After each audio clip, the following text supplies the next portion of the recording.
fullback with the first and goal. Kuhn gets the ball. Pyle driving his way in for the touchdown. What a great second effort. Here comes the. Y'all don't really want it like that. Here comes the. Y'all don't really want it like that. I said so. I keep big bills up in my heart on the dirty like blood. So ain't got no twist in my head, but I'm still dreadful. Hey everybody, what's going on? Welcome to the Week 14 Fantasy Preview Show. It's the Fantasy Fullback Dive brought to you by the good people at the Roto Street Journal. We're paving your way, acting as your lead blocker to fantasy glory, fantasy excellence, fantasy championships. We're feeding fantasy wolves and we're breeding them. And yet at the same time, there's just a little bit of melancholy hanging over the set today. I, of course, am your host, Nat the Truth Jones. With me, as always, in one of his braver, just gut check, digging deep television performances, and he's had a lot. The Wolf of Roto Street himself. I know the answer to this question already, but I'm asking anyway. How you doing, Wolf? Fucking god-awful, Nat. As you said, this one's going to really come from the core, the gut, everything I have to put together this show. Unfortunately, I had one of those years, man, and I've actually never had one of those years, so I shouldn't say one of those years. I don't even know what one of those years feels like until right now, where I was first in points and finished in 8th in one league, third in points, finished in 9th in a league, and then just my most important league, back-to-back high-scoring efforts, rolling into the playoffs, just had to get one win against a shit-ass team, and Justin Herbert and Antonio Gibson combined for 5, and I lose by 6. Fucking just one of those years, Nat. I'm 0 for 3. And people watching, why should I listen to an 0 for 3 guy? Well, still top 20 in Fantasy Pro, still plenty of great things happening at Roto Street. So, and again, first and third in points, just fucking get demolished and steamrolled. One of those years, I don't know what I've done. The fantasy gods just love bludgeoning me this year. It fucking hurts. It sucks. I've never not been alive come fantasy playoffs in at least, I want to say 3 out of 5 leagues usually. I cut it down to 3 leagues. And now I'm fucking not in any of them. So I don't even know what this feeling is, Nat. But I will still obviously get you guys as prepared as possible for Week 14. Wolfpack, send me a little love. Give me some good vibes so I can get through this fucking shit. We all hit that point every year. And I'm sure this is going to be you either next week or another week where it's just like, why the fuck do I do fantasy football? I never want to do this again unless you have a title. And then it's the best fucking thing in the world. And that's usually what it is. But right now, it is that point for me where it's like, why the fuck am I doing this? Why do I do fantasy football?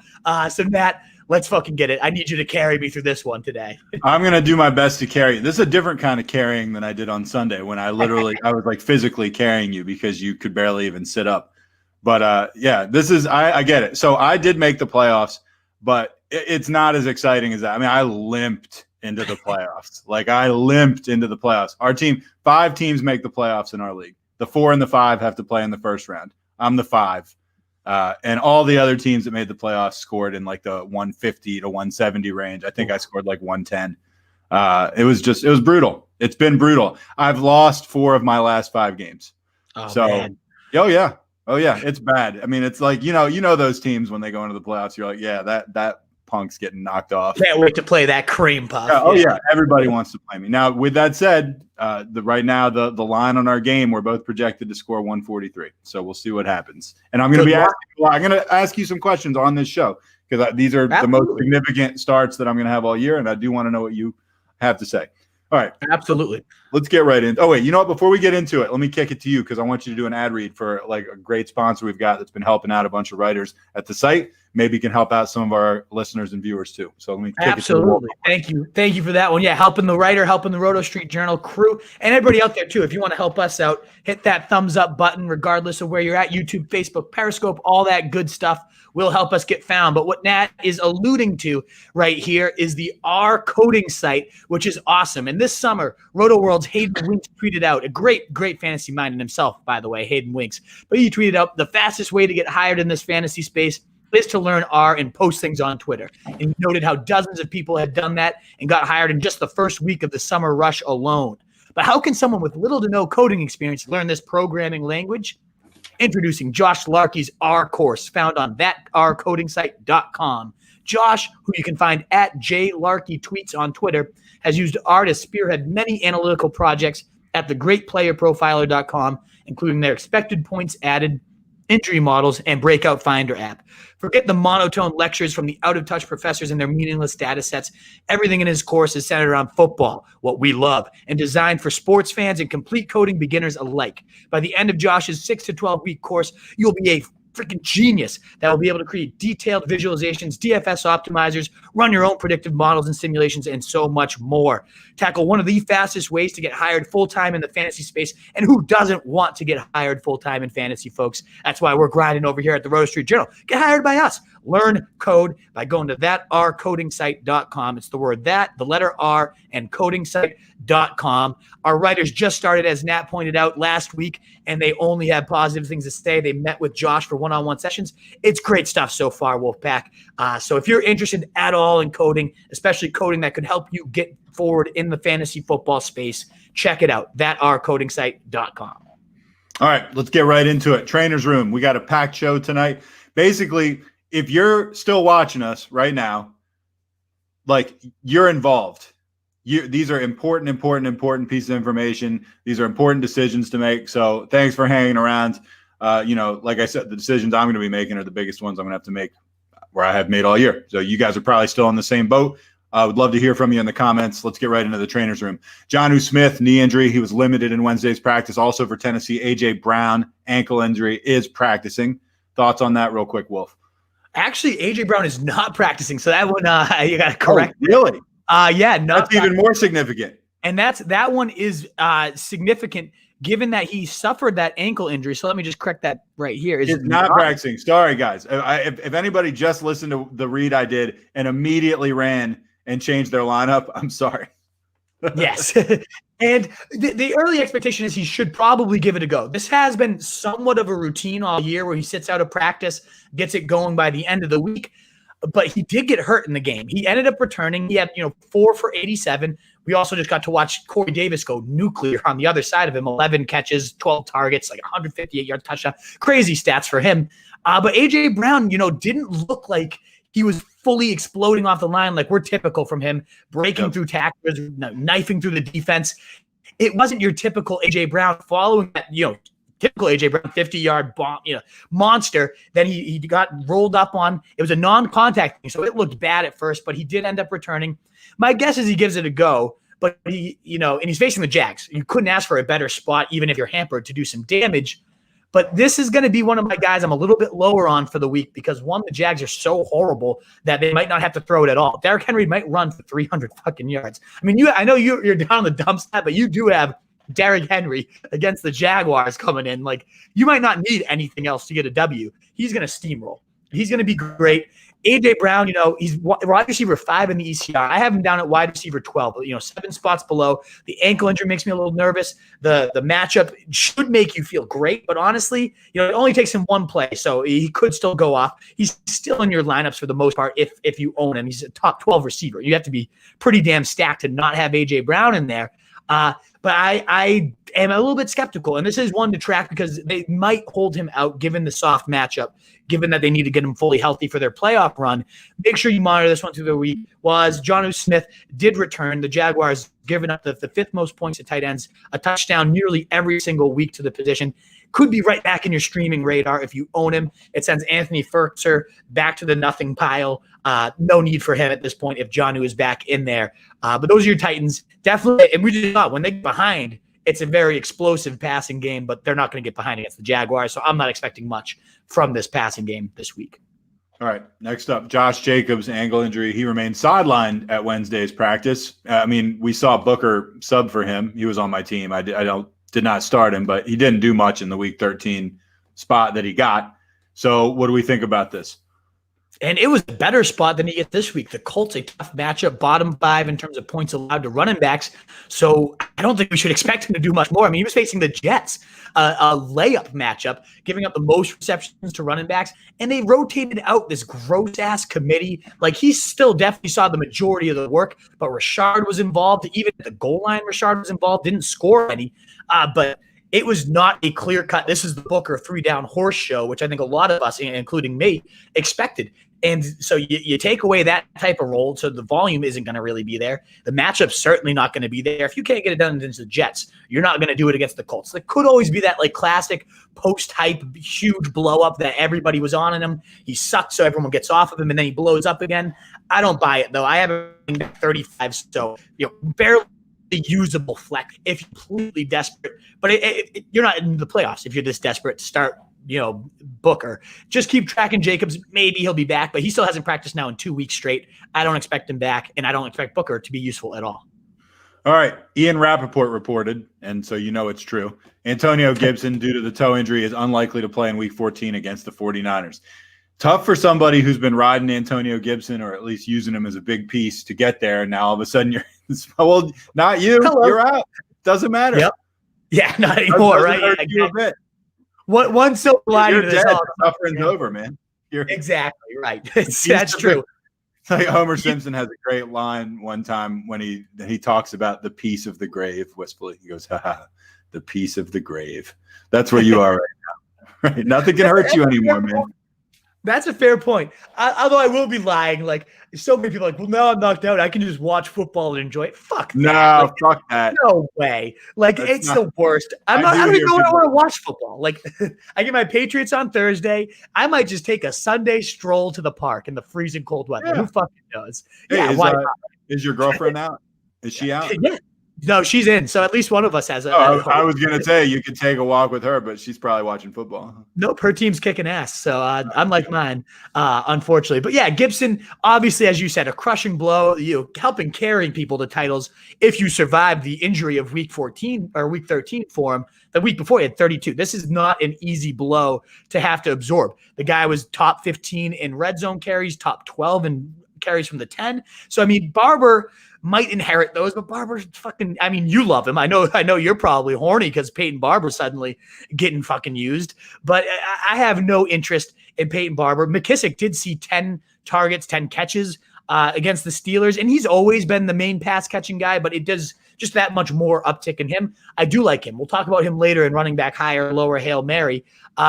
It just sucks, though. I mean, there's no immediate replacement. Yeah, you can scramble and try to get Barber. Maybe Ty Johnson's out there on your waiver wire for the Jets we're going to talk about in a little bit. I think he's got some significant stretch run upside. If you lost Gibson, you got to throw all your marbles in to try to get Ty Johnson here this week. It sucks. It absolutely blows. It's like it's a big match against the 49ers anyways, but Gibson was looking next level. He was looking like he really was ascending to be a next star running back after converting from wide receiver to the position. Huge blow for fantasy owners, huge blow for the Redskins. He was such a focal point of their attack.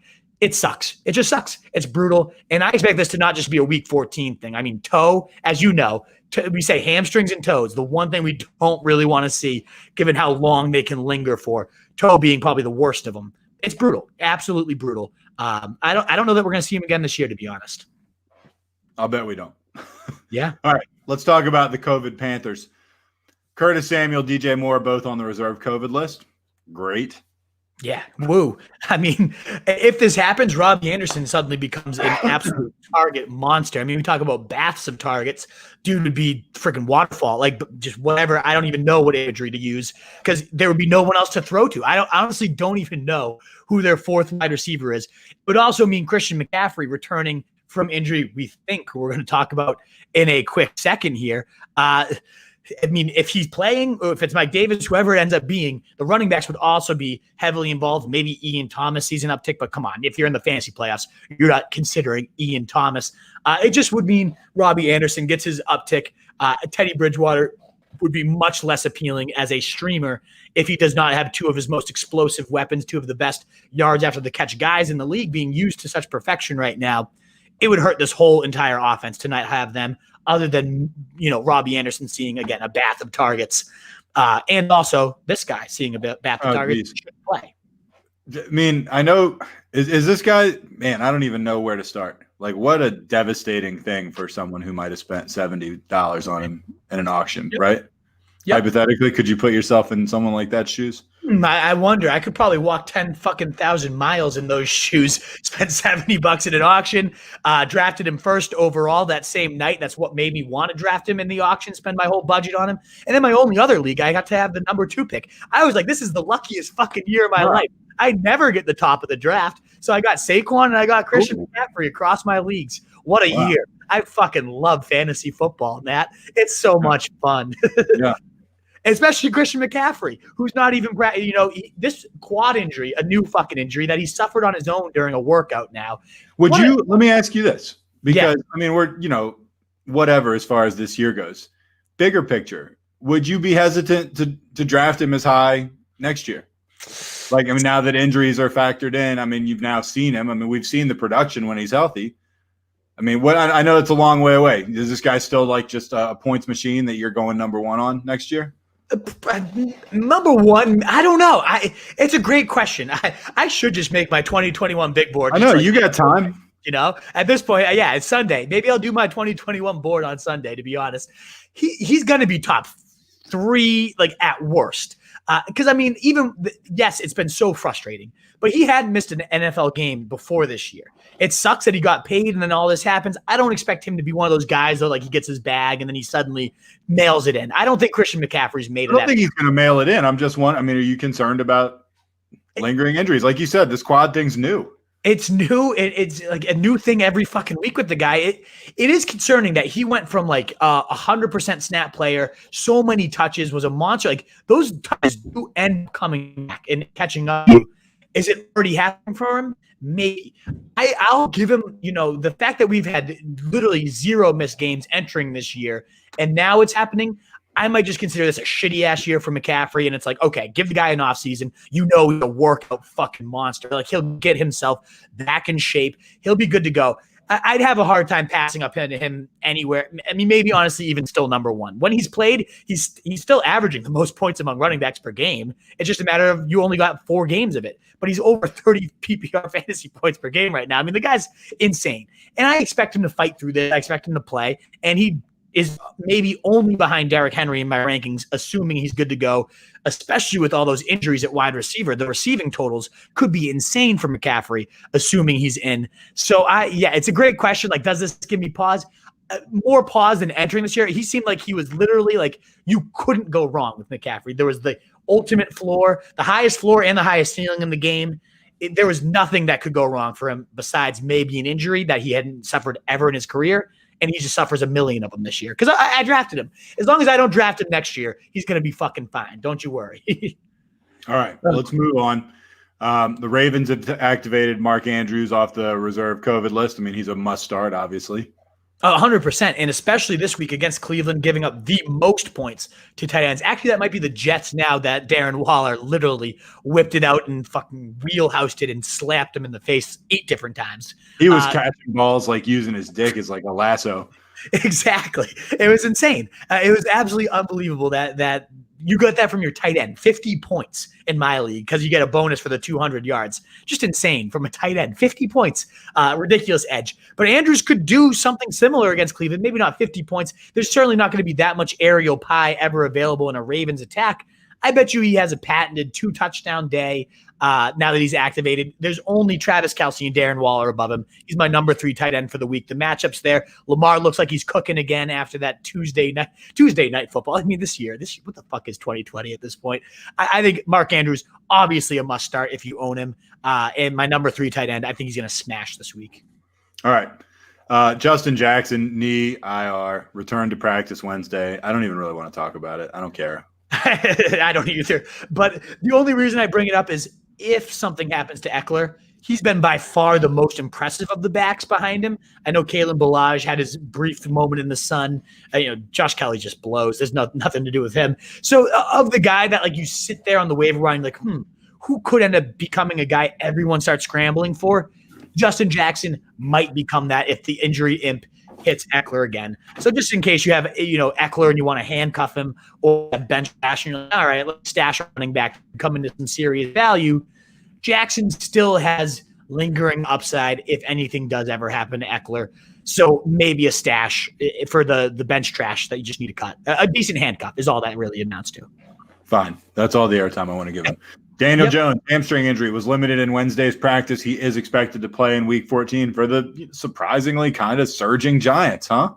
Insane. Like, where did these Giants come from? Beating the Seahawks. And we can make jokes about the NFC least all day. Yeah, we can. We can do that. The Washington football team just beat the only unbeaten team in the NFL. What is going on in that conference? What is going on in that division? It makes no sense how these teams in this godforsaken division are suddenly beating the cream of the crop of the NFL. Maybe everyone's just playing down to the competition. I don't know. Do you have a theory on why? I have no theories. I saw the same good wins that you saw, but they still suck. I don't. Yeah. I mean, I saw the Eagles. I saw the Washington football team. I've seen the Cowboys. I've seen the Giants. The Giants have a good defense, but other than that, they're really bad teams. Yeah, horrible. I don't get how it's happening. I think a lot of it is they have good defensive fronts. When you look at Washington and when you look at the Giants, and when you get it done in the trenches on the defensive side of the ball, at least that leads to some huge things. And that's what happened against the Steelers. That's what happened for the Giants against the Seahawks. They can get it done on defense, especially in front of their defense. So I am intrigued to see what happens. I think the offense is certainly a lot more high-powered being very, very loose high-powered when you have Daniel for an NFC East team. Yeah, exactly. But you're going from Colt McCoy, who threw for exactly 105 yards on Sunday, to Daniel Jones, who can sling it. It certainly will help a guy like Darius Slayton, who needs a guy that can get him the rope, that can give him the trust type of throws that Daniel Jones does. We saw Sterling Shepard have a dud of a week. This is all about all the passing game ships rising when you get Daniel Jones at quarterback. So it's great to see him back. Great to see him back in an easy-ass matchup against Arizona. It's a horrible defense overall. So I like the Giants' passing options this week. Like Daniel Jones is a really Hail Mary type of flyer. If he got dropped during his injury and you need a quarterback, look to him. I don't mind him at all. Who do you think is going to come out of that division? I know it's not a fantasy question, but who emerges out of the NFC least? I think the Giants do. You think they keep it? You think they keep that gig? And I mean, I hate saying something like that because it sounds for a second like I'm endorsing the Giants in some way, and I'm not. I think they suck, but I'm just, in the land of the blind, the one-eyed man is king. I think they might be the most one-eyed manish in that division. I don't know. It's not going to be the Cowboys, I can tell you that. I like it. All right, let's move along. Debo Samuel, foot injury. He did not practice on Wednesday.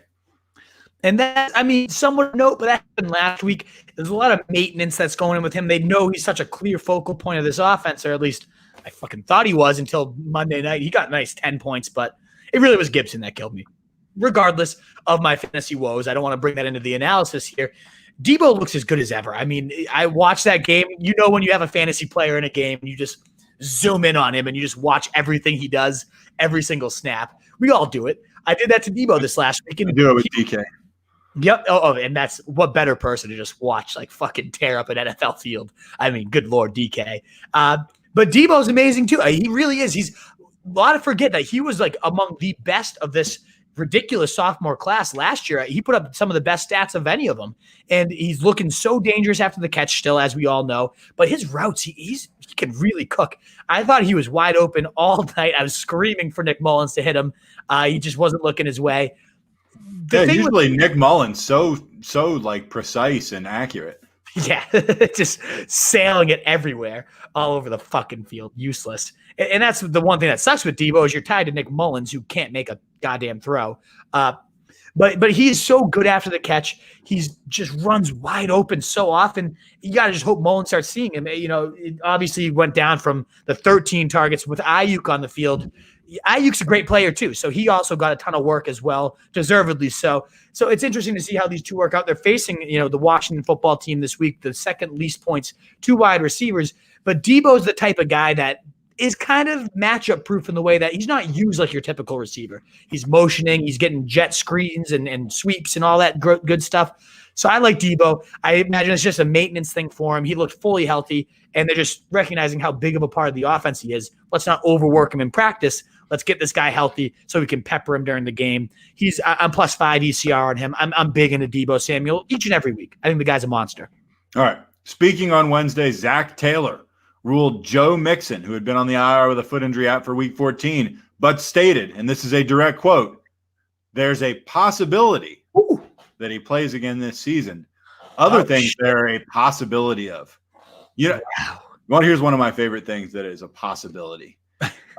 There's like ER doctors all the time that talk about people coming into the emergency room with various things crammed up their asses. And the explanations are always very innocent. Like, oh yeah, I know the remote control is rammed up my ass. It was just sitting on the couch and I sat down on it, and wouldn't you know it, the thing just went right up my ass and got lodged up there, and now I literally can't get it out and I have to go to the emergency room. Is it a possibility that is an accurate description? Sure, it's a possibility. It's not too fucking likely. It's not too fucking likely we see Joe Mixon again this season. That's it. We should mic drop. That's it. Yeah, that's all we need. That's all your Joe Mixon analysis right there. I'm just gonna say that's a pretty specific example there, Truth. I mean, have you had a couple clickers up your ass? Like, what's going on there? No. But it's my favorite thing. It is a recurring thing that when somebody talks about something being a possibility. Like there's a chance, so you're saying there's a chance. Yeah. Like I've seen so many funny articles about like, here are the following things that ER doctors like had to pull out of someone's ass this year. And their explanations are never just like, yeah, I was messing around and I crammed something up my ass. It's always like, oh yeah, you wouldn't believe what happened. It was this just crazy set of circumstances. Then I ended up with this thing here. And so I'm always, that's always my example when we're talking about something being a possibility. What a wormhole to find yourself in, literally. For all you that have been hanging around for that, I hope you appreciated that analogy. Joe Mixon's not coming back, folks. Joe Mixon shoved up an asshole, and that remote didn't end up that guy's ass innocently. Exactly. He did it on purpose. I don't expect him back. Gio Bernard this week against Dallas should have some streaming value, but rest of the season, it's really so matchup dependent. We know against Dallas, anyone can get it done. But very few defenses are going to warrant a Gio Bernard or any Bengals starts. Possibility. Joe Mixon's up an ass. There you go. Dolphins running back Salvin Ahmed, shoulder injury. He did not practice Wednesday. Breida and DeAndre are also out. It's the Gaskin show. As it was last Sunday. He didn't find the end zone, but man, that guy's a workhorse. I love, not a great talent, but just fed. And good enough talent in the sense that he always is falling forward. He's always moving. He can catch it. Like, he just does it all. And you're going to get another do-it-all game for Myles Gaskin. So top 10 running back, in my opinion, just because of the volume, the opportunity. He's going to be on 80% of snaps again. There's just no one else to go to. And why go to anybody else, too? The way he's playing, solid option, just firm, steady, like reliable. He's like the Honda fucking Civic of like running backs, just like nothing sexy, but just gonna last and gonna do it for you. We were a two before we moved out here. We were a 2 Honda Civic house when we lived in your neck of the woods. There you go. They did great. We weren't impressing anybody, but they got us to working back. They just do the job. No, and that's the thing with Gaskin. He's not gonna blow you away. He's not gonna swing you your week necessarily, but he's never gonna lose it. He's going to get you your job. He's going to do, he's your running back too. He's going to get you 15 points. Bam, boom, love it. And that's what you're going to expect again this week with everybody else out. All right, DeAndre Swift, illness was limited at Wednesday's practice. Kenny Galladay, he didn't practice. He's got a hip issue, whatever. Illness. I love it when there's an illness and it doesn't say COVID. I know. And what's going on with him, though, it's so weird. Like, is it a concussion-related illness? A lot of the symptoms they're saying are like when you suffer a bad head injury, these are the symptoms that continue to linger. And that's kind of scary, like, for this dude's overall just, like, mental well-being and also just his well-being for the rest of the – and, like, do you really want to put this guy out there if he had lingering concussion symptoms? I mean, he's shown flashes of being a potential future franchise like centerpiece. He is really good. I love DeAndre Swift. I was advising everyone buy this guy, and he showed why the first 2 weeks. He was blowing up when he finally got used. I hope he's okay. I hope he's good to go. I mean, we all know that like ominous quote from Adrian Peterson just a couple of weeks ago, maybe even last week, where it's like, it just doesn't look like the same guy. He doesn't have the same energy. He's just like kind of dead. It sounds like me after losing all my fantasy playoff matches. Like, I'm just not the same human being. Although DeAndre Swift is not the same human being because he's getting crushed by 280-pound monsters. So I guess he has a more legitimate excuse than I fucking do in my human being life. over here. But yeah, I hope he's okay. He gets the Green Bay Packers this week. So if he's out there, I mean, he's very viable to play. The second most points to backs, only Detroit's giving up more who they're facing this week. I think he should be fine. If he plays, he's got to be in your lineup, in my opinion. Whereas Galladay, out again, it's like, fuck you, Galladay. Wasted pick, useless loser, fucking awful, asshole. Marvin Jones Jr., though, has been killing it in his absence, had a huge 21-point day last week. Jair Alexander might lock him down, but I'm intrigued by this new Lions attack. I'm going to save that because we're going to talk about Stafford a little bit later. I really like what I saw of the Lions this week, though. I'm intrigued to keep breaking them down for sure. All right, last but not least, on what has been a very long injury report, Rappaport reports that Drew Brees, who's been on the IR with a rib injury, I feel like he broke like half the ribs in his body, is targeting a Week 15 return. If Alvin Kamara owners can stay in the playoffs that long, that might help him out, huh? That's probably the biggest implications of all this is Alvin Kamara, right? He's only caught, I think, 3 total balls in the Taysom Hill era, which is just killer to his fantasy value. That's obviously what makes Alvin Kamara so damn special. So yeah, Week 15 would be a great arrival. A lot of owners of Alvin Kamara do have buys, so that could be huge for you. But then there's also like, why are they going to rush Brees back? Because Hill's undefeated. The team's playing fired up ball next to him. Doesn't seem to be a reason to like force Brees in unless he is fully good to go. And as you said, it was like, I mean, the amount of broken ribs was like, do we actually have that many ribs in a human body? Like, I didn't realize. He literally broke like half. Every single one of them. Like, it was a horrible punctured lung. Good year, he's okay. Like, he's doing well. Obviously, again, Alvin Kamara would be a nice stock up. I just am not certain the Saints are going to like roll again with him being undefeated. Taysom Hill, the team rallying around him the way they are. I'm not convinced we're going to see Drew Brees in the regular season. That would be interesting if they roll with Taysom Hill. He goes undefeated the rest of the season. Like, what happens in the playoffs then if you go undefeated with this guy? That's another hypothetical for another fucking day, I guess. But if he's a Week 15 return and he's out there, then yeah, I mean, he's got a great schedule for those last 2 weeks. So good to stash Brees. I've seen him dropped in a lot of leagues. Put him on the bench and see what happens because obviously his weapons are elite and those last 2 matchups aren't too scary at all. All right, let's get into the burning questions right away since we took a long, long time on those. Look, those injuries are significant. It might be your last game of the season if you're still in it. So figured every bit of information we could give you, we're giving it to you. Let's get into burning questions. Number 1, what will the Jalen Hurts experience bring? Positive or negative for Eagles skills players? I mean, let's just name something real quick. Carson Wentz looks just awful. Awful. Jalen Hurts came in and looked really bad. Didn't look good either. But he did make no, but I mean, you know, you could convince yourself watching it. You're like, he's okay. And it's like he really wasn't. But like Carson Wentz has been just so bad that I was able to convince myself a couple times Jalen Hurts looked pretty good. Right. It's one of those situations where it's like it can only go up, right? Like you think, you hope. Jalen Hurts is like remember when we thought that, but hold on. Let me give you a counterexample. There. Okay. You remember the quarterback crap fest carousel? I coined some phrase like that years ago. Houston. With Houston. And then they brought in Brock Osweiler. And we were like, well, look what DeAndre Hopkins put up with like this like carousel of losers. Yeah. He's got to be better with Brock Osweiler, right? Wrong. It doesn't have to be better. No. I mean, it could be. The bar's not super high, but it doesn't have to be better. No.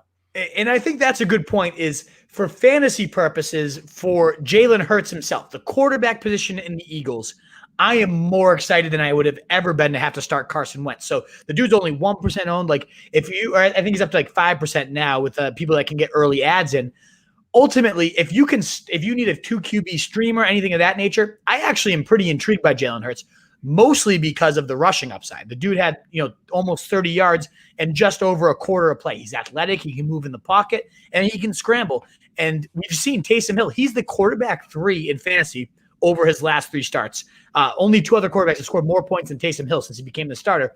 That's because he fucking runs all over the place. So Jalen Hurts could have that type of Konami cheat code upside, and he has a good enough arm. We saw him rope a nice touchdown over into the breadbasket. He had a good throw to Jalen Reagor on the sidelines. But you're right. Like, let's calm down a little bit. Let's the anticipation. But I'm just saying, for his own value fantasy-wise, I bet you he scores top 15-ish this week just because he can run it. Like, he might get you 70 rushing yards and maybe a rushing score this week, which at quarterback is huge. He doesn't have to be that good of a passer. And honestly, I don't know that he actually is that good of a passer, and it won't really matter. I know if he is. He's not. And Taysom Hill's not either, though, and Nope. he's still scoring as the quarterback 3 since he took over. So He plays for the Saints, not the Eagles, though. Yes, better weapons, better run offense, all that stuff. I agree, but still Better coach. better. Exactly, all of it's better for Taysom Hill. His setup is better. There's no argument about that. But Jalen Hurts does have weapons around him. Goddard's exploding these last few weeks. Rager can be explosive. Yeah, known for Alshon Jeffrey's corpse. They wheel out there for a couple plays a game. Waste. Why are they putting that loser on the field? I mean, Travis Fulgham isn't a world beater, but he's No, he sure isn't. No, but his quarterback rating when targeted is like 100, whereas Alshon Jeffrey's is 0.00. Wentz averages, I think it was Pat Thorman who tweeted this out. Wentz averages a higher passer rating when he throws it out of bounds than when he targets Alshon Jeffrey. I don't know how that can actually happen, but it's the truth. So, yeah, I mean, Alshon Jeffrey's useless, but there are okay weapons around him, certainly not what the Saints have.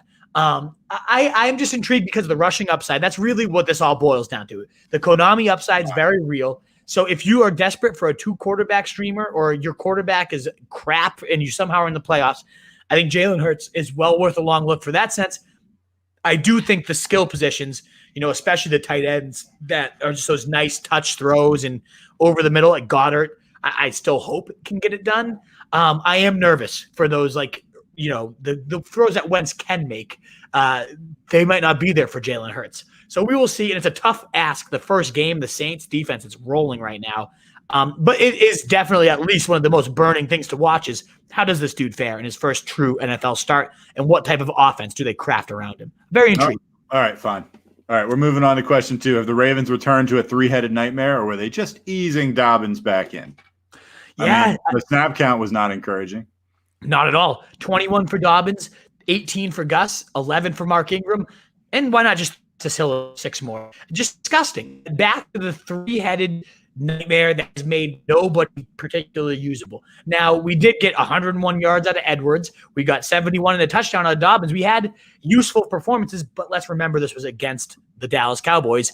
Anybody can run against the Dallas Cowboys. You could give Truth 15 carries and you'd have 100 yards against these fucking shit bums. So I am not like, if this continues on and it's this type of snap count, there's going to be plenty of days where Dobbins puts up 2 points like we were dealing with at the beginning of the season.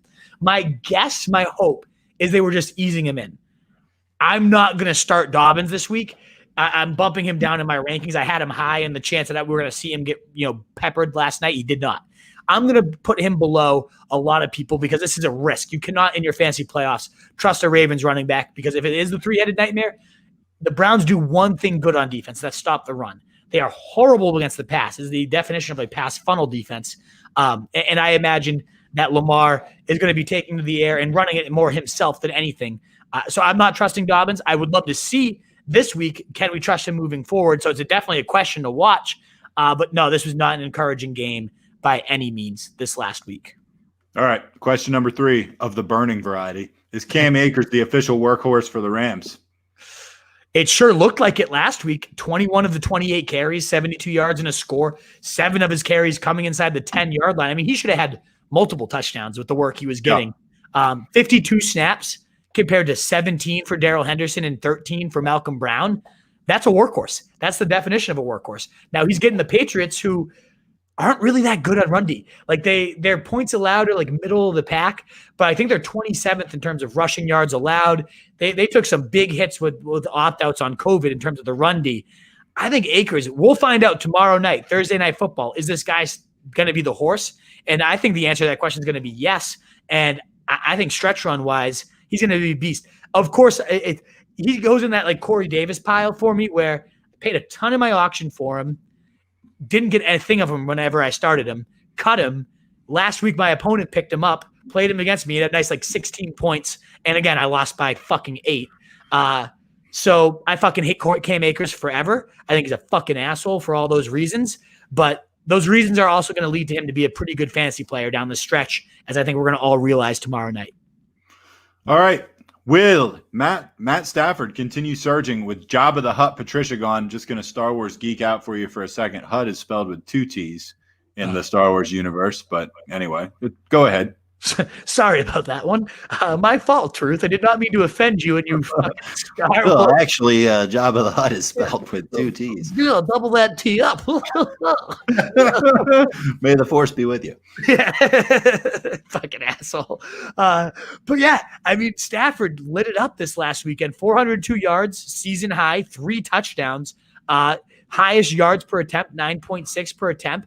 They were slinging that fucking rock under Darrell Bevell. The Hutt with 2 T's is gone, and that led to a faster pace as they promised, more deep shots as they promised, and he had no one to throw to. I mean, only Marvin Jones is like a viable weapon on this offense, but Cephas was catching 60-yard bombs. Like, this was great to see, and I want to see this offense continue to push the pace, continue to push it downfield. You certainly are going to have to against Green Bay, which is why I'm all aboard the Matt Stafford train rest of season, especially this week. We're going to get to higher, lower Hail Mary in a second. He's one of my guys. Love Matt Stafford. Well, before that, last burning question, can Todd Johnson and Kiki Cutie be waiver wire stretch run heroes? I mean, I can tell you right now, I think Gore is going to be playing. So I don't know. I don't know. I've seen conflicting reports. I mean, have you seen that he's out? No, but he suffered a concussion, and that made me nervous about him. I mean, he's listed as questionable. Right now, he's projected to score 10 on ESPN. I know that doesn't mean anything necessarily, but it's not like they're saying he's not playing. I think concussion protocol typically lingers. I would not be projecting Frank Gore for 10. We saw Allen Robinson come off it pretty fucking fast a couple weeks ago. Very true. Yeah, he did. I don't know. I think it's a coin flip. So, I mean, I know this is your burning question. Ty Johnson would, until I hear that Frank Gore is not playing, Ty Johnson would kind of scare me. Yeah, I'm going into this assuming Gore's not playing. If he is, then Ty Johnson can go fuck himself. Like, he's not going to do anything. But ultimately, when Gore was out, Ty Johnson played 39 of 62 snaps, so well over half, 19 for Adams, 2 for Gore. He had 22 carries for 104 yards and a touchdown, ran 14 pass routes. That was the most among Jets running backs. So in short, he was a 3-down monster. I think Ty Johnson, if he keeps that role against the Seahawks team, giving up the 10th most points to running backs, could be in a great spot to surge yet again. And should he have 2 back-to-back really monster games like that, if anybody could fuck that up, it's Adam Gase. But my guess is they'd keep riding this guy. Let's see what we have. Now he's escaped Jabba the Hutt with 2 T's over in Detroit. He's definitely seems to be surging for me. I like Ty Johnson. I think he could blow up down the stretch. And Cutie had that monster game. 9 targets, 8 catches on him, 141 yards. Like, I mean, I was skeptical because he hadn't done anything since his rookie year. Yeah, why wouldn't you be? But, back to that 11 catch form where we saw in his rookie year where he Watson loves this guy running wide open. I'm a big fan of Cutie. I mean, he looks good whenever he gets used. And yeah, he's a brittle slot guy. And sure, he gets the Bears a tough matchup, but 9 targets and 141 yards, or 9 targets and 141 yards. The Bears are a tough matchup when it's convenient. I mean, we just saw the Packers slice and dice them they weren't even on the field. So, and you want to know how I know that? Because I picked up the Bears defense last week because I thought it was a favorable matchup, and I got fucked in the ass. Wasn't it? It was Matthew Stafford slicing and dicing them last week. Oh yeah, that was the week before that the Packers did it. I'm just saying, they are a defense that gets abused periodically and still somehow gets credit for being this good defense. Absolutely, and Khalil Mack's questionable to play right now, and also don't buy that they're like this great defense. They're not. No, and they're not. And Deshaun Watson, too, came out today and was like, I wonder why they never interviewed me. Because remember, he's the same draft as Patrick Mahomes and Mitch Trubisky, who the Bears traded up for. There's always that, we saw it with DK just a couple weeks ago, where they passed up on him for the Eagles did for J-Jaw. There's this kind of added incentive with a team clearly needed a quarterback, and they passed on you, and they got it dead wrong. Well, you want to prove to them that much more how wrong they were. So I could see Watson going kind of berserk And Kiki Cutie would. He's been going berserk every week. Like Watson's been going berserk every week. I don't think it's going to be any different kind of berserk, but I think Cutie will potentially put up pretty big numbers, and I think until we see different, Watson's going to go on business as usual. Yeah, there we go. All right, let's get into higher, lower, and Hail Mary. Guy that we're higher on. You already just talked about him briefly. Yeah. Going against the Packers, QB 10. That's 4 spots better than the experts. You've outlined a little bit of why you like Stafford here, but finish it up. Yeah, exactly what I outlined earlier. The faster pace, removed from Jabba the Hutt with 2 T's. Matt Patricia threw for a season high in yards per attempt, most points for the line. Like this offense seemed to be finally unshackled, even with limited receiving options. There is a chance we still get Galladay back and DeAndre Swift, 2 huge additions to the passing game. And even if we don't, Green Bay, is going to put up their points. So Stafford's going to have to sling.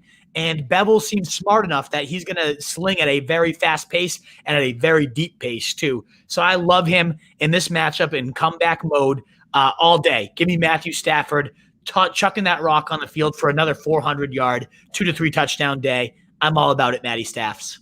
All right. I love this one. The guy you're lower than, Russ Wilson. This is where the Wolf makes his money.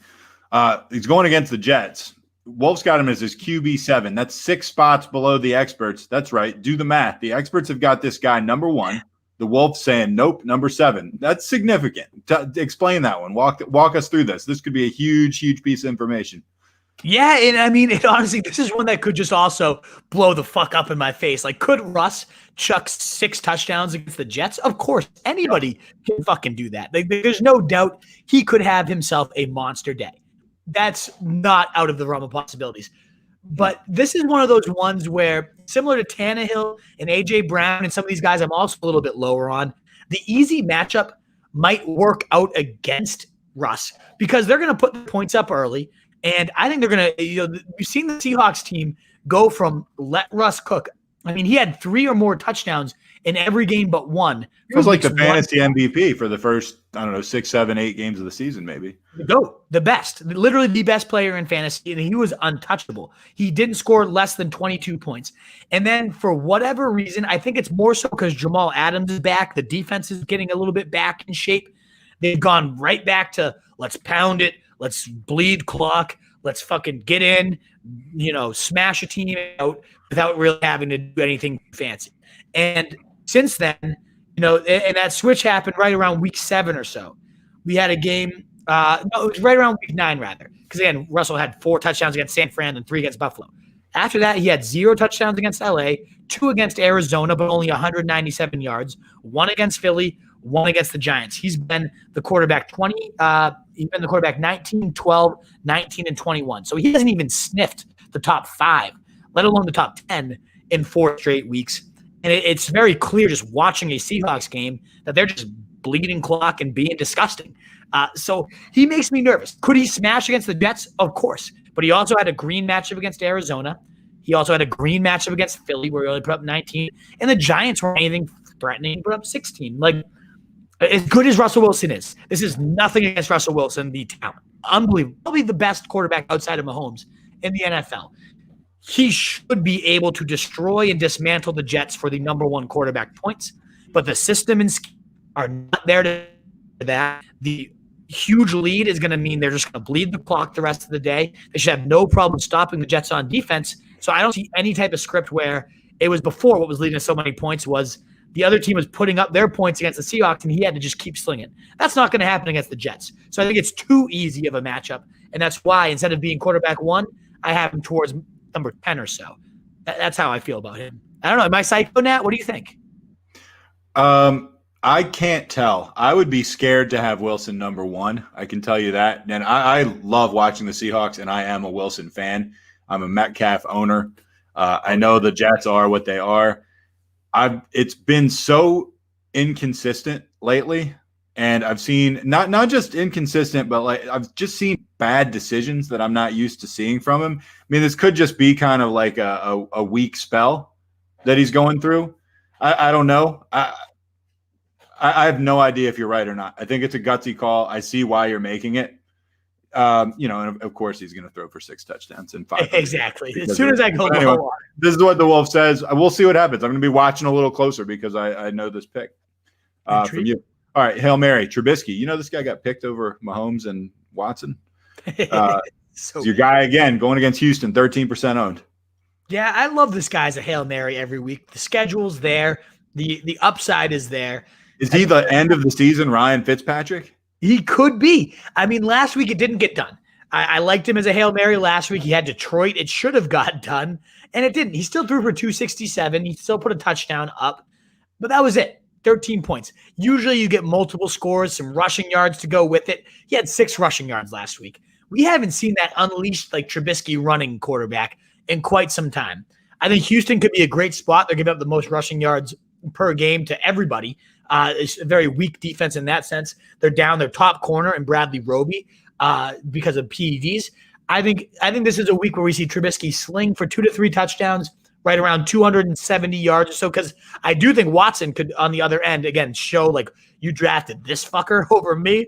And then Trubisky's going to try to be like, okay, I can keep pace, I swear. And he probably won't, but he'll at least be slinging. And even if he throws a couple picks, that's going to end up leading to fantasy goodness, fantasy points.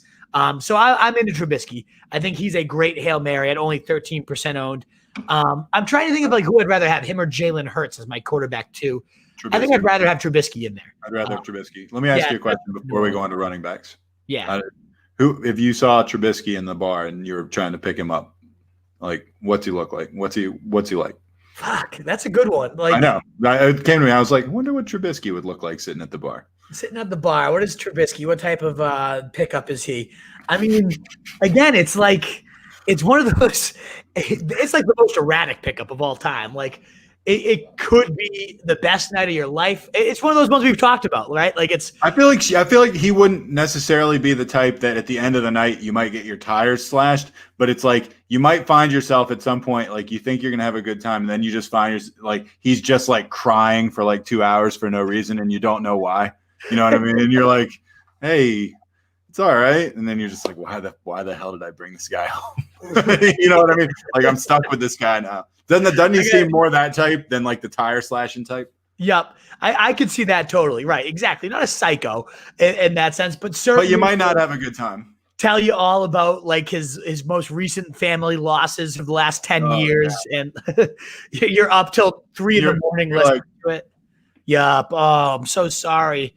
Well, guess it's about time to hit the hay. Really digging in for the cuddles and like, like you can't sleep because they're all over you. And I think we see this guy the same way. Right, exactly. And the only way it works out good is like if you're drunk enough to sleep through the cuddles and you just pass out and it just like, you just end up getting yourself all the way to sleep because you pound enough beers and you have a fun time. And that's what you should do if you take a Hail Mary on Trubisky. You should just get really, really, really hammered. The only way to deal with it. The only way to deal with a Trubisky flyer.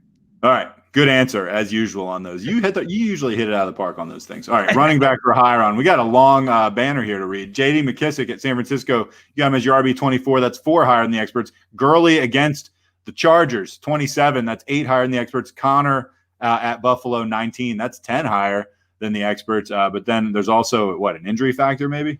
And I think that's why I'm as high as I am. That typically will come down closer as the injury status gets closer and closer to game time. But he's activated. He's expected to go. So I'll rip through these ones real quick. We talked about Gibson being out. We saw 10 targets right in the absence of him. Go to J.D. McKissick, who's also already been so heavily involved as a running back. The key here, though, in addition to the receiving involvement, he was in McKissick for 2/3 of the goal line snaps. So even though he didn't score, Barber did plunge in for the shitty-ass, ugly touchdown. McKissick was in for the majority. Oh, yeah. They loved it when Barber plunged in. Yeah. Truth just loves getting it plunged in from Barber, always. Of course, the guarantee excitement from him. But, yeah, McKissick was in there. So he could have been him just as easily. And I think this is not the easiest of matchups, but he's out wide. He's all over the place, and Alex Smith loves targeting this guy. So I see you're getting 7 to 10 receptions from McKissick, which is just hugely valuable in itself. And if you get the end zone plunge because of that goal line involvement, even better. Then you got Gurley. He's facing a Chargers team that's given 7 touchdowns up since their bye week. So 7 touchdowns in 7 weeks. And that's what Gurley's good for. He's not a good player. I want nothing to do with Gurley ever, except for when he can score. And the Chargers are a team that you can score, especially on the ground, against right now. So I think Gurley finds the end zone at least once. They'll do their best to keep Herbert off the field by pounding the rock. Yeah, the 2 recent duds have to be concerning, but they also came against New Orleans, who is by far the hardest team against running backs. So I'm kind of giving them a little bit of a pass here. I'm saying, okay, you got a green light matchup, your last one of the year. I'll toss you in here at running back 28. I'll put you into the flex. I think you're getting a touchdown this week. And then James Conner, they need him back. Snell's been horrible. They need a workhorse, and Buffalo's given up the 11th most points to running backs. Not a tough matchup at all. And I think that game's going to be prime time, like big time gun show, just a great battle in the AFC. And I think they're going to really ride their horse when they get in close. I think we get a touchdown, maybe even 2 from Conner.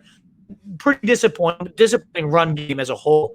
But I'm going to go right back to the well here with the easy matchup, with the game on the line. I think he's going to be a close to every down player, and I think he's going to do well for that. I'm really excited about Conner this week. All right, lower. Kareem Hunt versus Baltimore, 26. That's 6 lower than the experts. CEH at Miami. Man, he screwed some people over last week. 31, 8 lower than the experts. Damian Harris against the Rams, 33, 6 lower than the experts. Those are all kind of in the same general area on the list and the same general difference against the experts.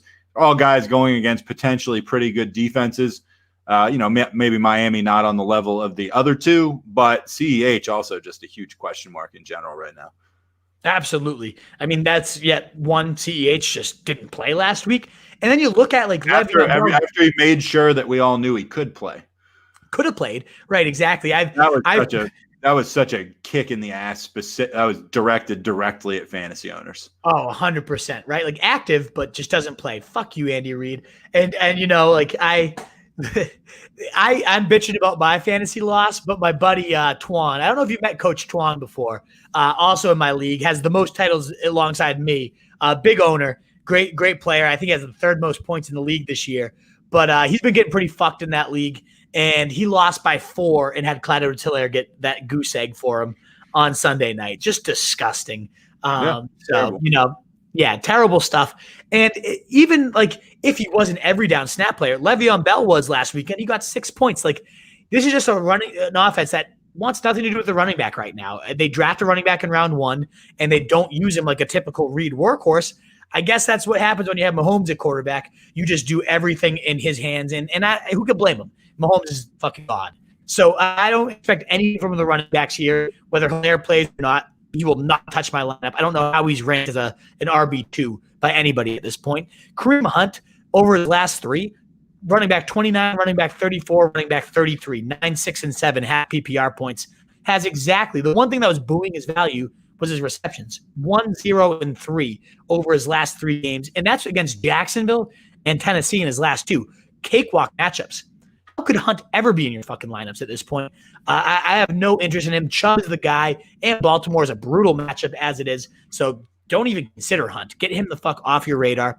And Damian Harris is like, he's good. I like Damian Harris, but the Rams are just a solid, firm defense that I don't see him. If he doesn't get into the end zone, like he might get 18 carries, but we saw Sony Michel getting a little more involved.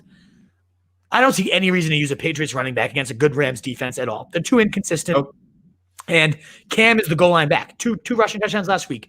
This is such a cap to Damian Harris's ceiling. I don't understand why he's ranked as like a fringe RB2 at this point. And I've been all over him all year. It's not the week. I'm not into him this week. No. All right. Hail Mary. Todd Johnson. We already talked about this at length. He's only 4% owned. They are going against Seattle. And even uglier Hail Mary than that. We actually talked about both these guys. Peyton Barber, 1%. Pray for a touchdown. He's going against San Francisco.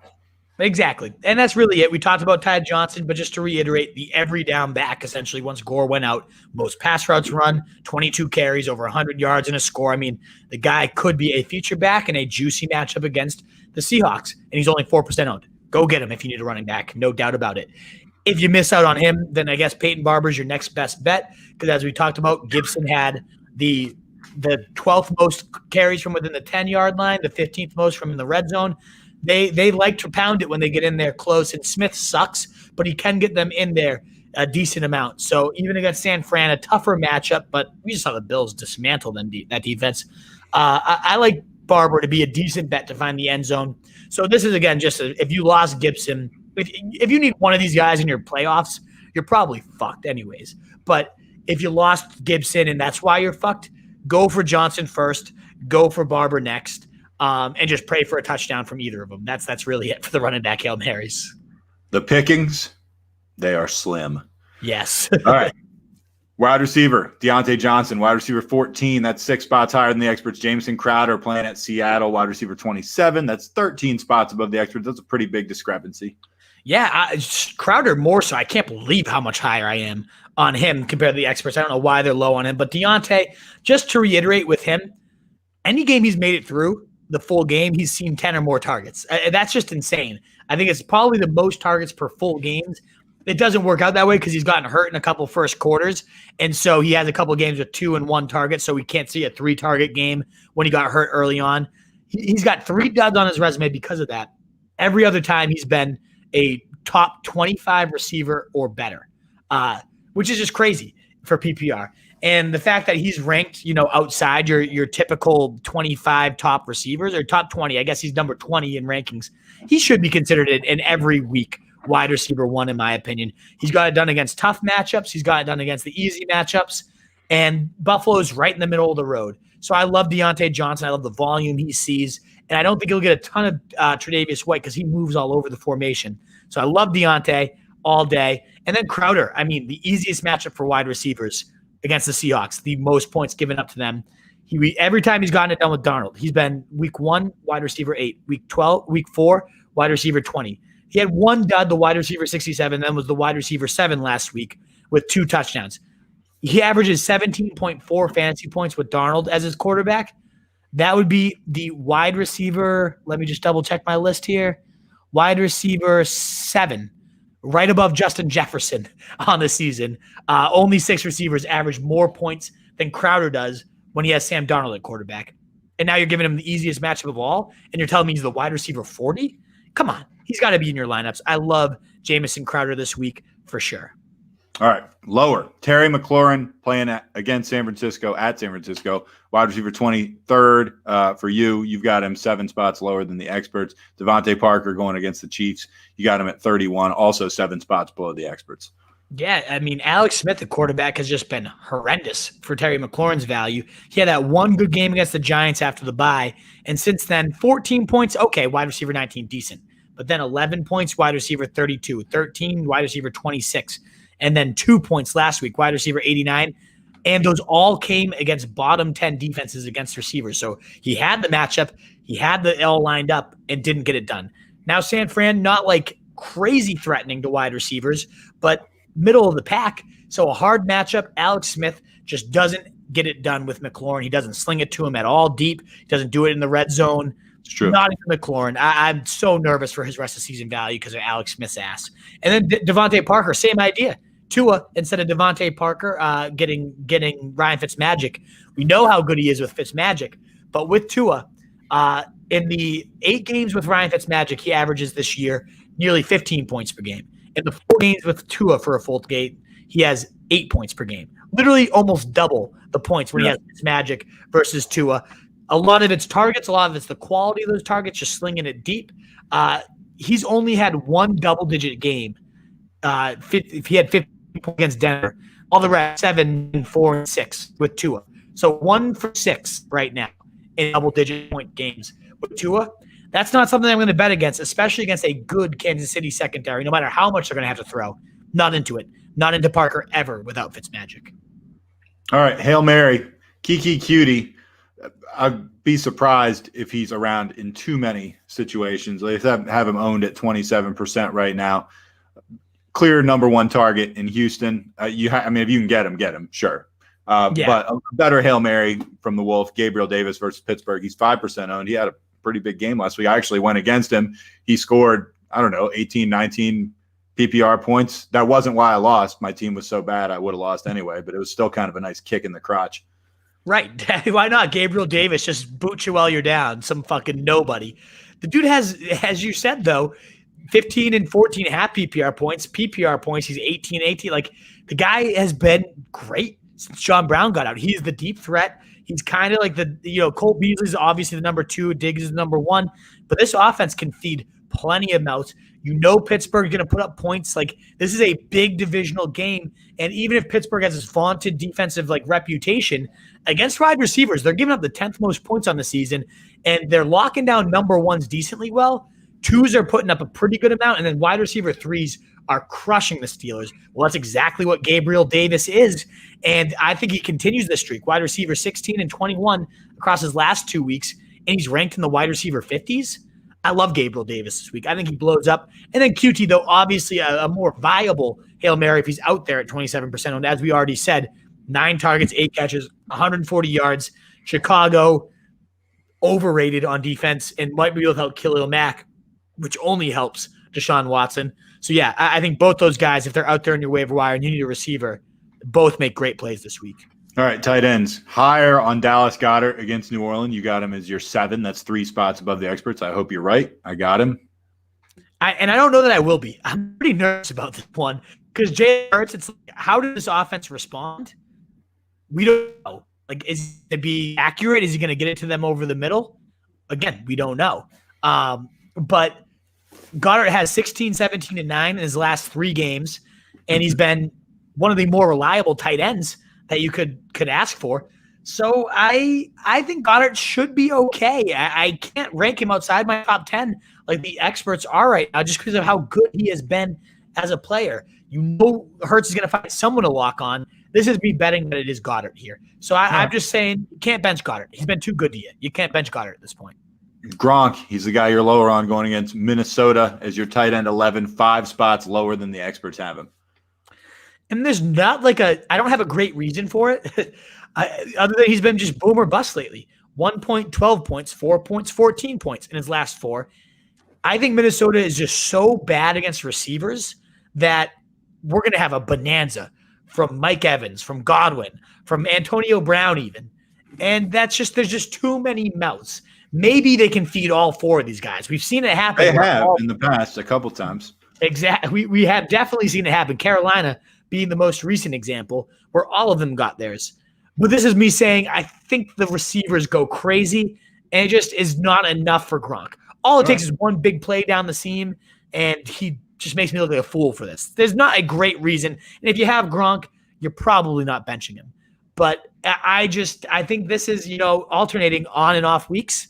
He's due for his off week at this point.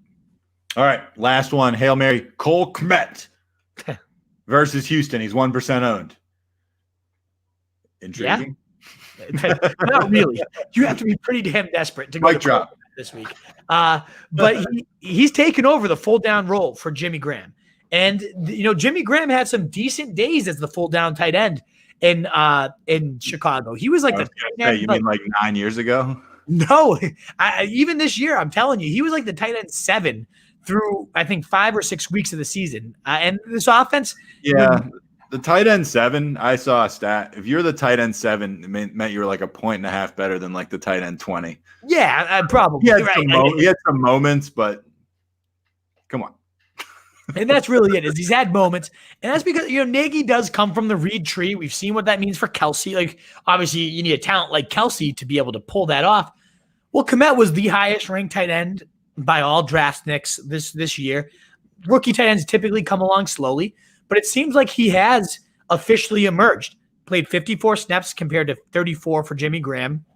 Jimmy Graham saw 1 target. It didn't have a catch.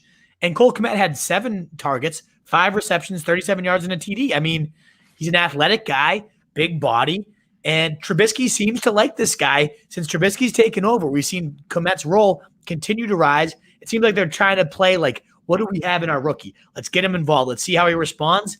And honestly, he's responding pretty damn well so far. So, the matchup's okay against Houston, like a pretty generous defense to all positions. If I'm desperate at tight end, again, desperate. Yeah. I could see Cole Kmet getting a touchdown, getting 50 yards, and being like, damn, thank you, Wolf, for that Hail Mary. We'll find out. All right. without further ado, let's get into the mailbag. You've handled yourself well. Yes, I'm doing my best here. All right, let's get right into it. Oh, I got to put up the banner too. There we go. You better throw that up there. All right, there we let's get into the mailbag right now. Dylan Vergara made the playoffs in all 3 leagues. Thanks, Wolf. Start 2, half PPR. Akers, CEH, Mike Williams. Pick 2 of them.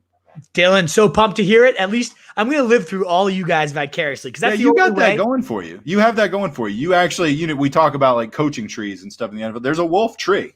Yeah, there's a wolf tree. There's people out there, and so like you fell a little bit short, but there's people that are doing good stuff, and they give you a lot of credit for it. So ride that for a while. I appreciate all you guys. I'm going to live through you guys in your playoffs because you're all that matters to me at this point. I don't even have my own selfish interests in fantasy at this point. So you guys are the only reason I'm fucking doing this. So I love you, Dylan Viagra. Let's get on into this. So to start 2 of these guys, honestly, I think I'm benching Hilaire. I mean, you got Mike Williams against exactly what I would have said. You got Mike, exactly. Mike Willie against Atlanta. Akers emerging as the workhorse. The New England defense is scary, but against running backs, they're actually pretty generous. So I'm going to bench Hilaire here, which is fucking crazy that I was advising people to take him like 7th overall, and now it's bench him for Akers and Williams. But I think that's where we've reached. All right, Mitch Chavez, the greatest in the business, the only wolf in the truth. What's up, my dudes? What's up, Mitch? Great to see you, Mitch. There early. We appreciate you with some nice comments. We appreciate that. We appreciate Mitch so much. Pitt, Steel City 63, A-Rob or Deontay Johnson standard. That's interesting. That's a good one. I'm going to go A-Rob, especially standard-wise. Like D. Johnson will get his targets. He'll get a ton of catches. But standard, you're more about the touchdowns.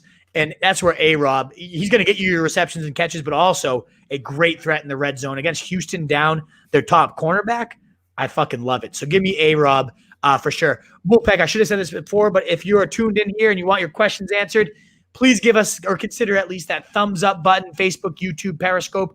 Share it on out with anybody else watching because we are at that AMA portion. And anybody that wants questions answered, we'd be more than happy to help.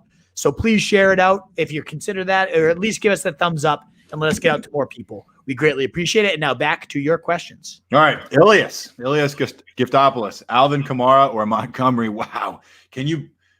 I know we talk about this all the time. Imagine somebody a month ago be like, hey, do you think I should start Alvin Kamara or David Montgomery? I'd spit on their face. And you would have spit on their face and then peed on them when they were on the ground. But exactly. Ilias asks a completely fair question. And then after that, he says also pick 2, Lockett, McLaurin, Julio, or Allen Robinson. First, let's go Kamara, Montgomery. So I'll start with the first one. And honestly, I want to spit on myself for saying it, but I think it's Montgomery. The matchup, isn't it horrible, Truth? It's such a strange turn of events that's led us to this place. The worst of places. But look, the dude has 23 and 25 in his last 2 games. And why is that? Not because he's good, but because he's the workhorse in very good matchups. Well, it doesn't get better than a Houston team letting up the most rushing yards among all teams. So I think it's Montgomery. The matchup's too good. He's playing well. And granted, I've hated on the guy enough to now be a big enough man to admit he's actually looked kind of good. He's had a couple moves where he's faster than he was a couple weeks ago. I don't know where it came from or why it's happening. Because again, he was the Krispy Kremes of fantasy players is what I used to call him. And it was perfect. He's looking explosive. He's catching the ball. He's so involved. Kamara is the GOAT when Brees is out there. But again, what do we have? 2-3 catches total in 3 games with Taysom Hill? Give me Montgomery. I wonder how many catches Montgomery has in that same period. He has exactly, let me tell you, 3, then 5, then 4. Catches? He's got 12 catches total. Yeah. And that's, he's got the receiving involvement. He's getting the scores. He's the running back 1 last week. And now he gets another good matchup. You got to keep riding Montgomery. Right. It's ridiculous, but you're not wrong. All right, he needs to start 2 in PP. Oh wait, hold on. He had 2 questions. Also, pick 2: Lockett, McLaurin, Julio, Allen Robinson. Ooh, another tough one here. You got straight up. I'm not playing McLaurin. As we talked about, I'm the lowest on him. I think A-Rob is my lock here. Me too. And then probably Julio against the Chargers, but Lockett against the Jets is like, oh, you're going to bench him for his 50-point day. Like, it's coming, and it could be that one. But I personally go Robinson, Julio.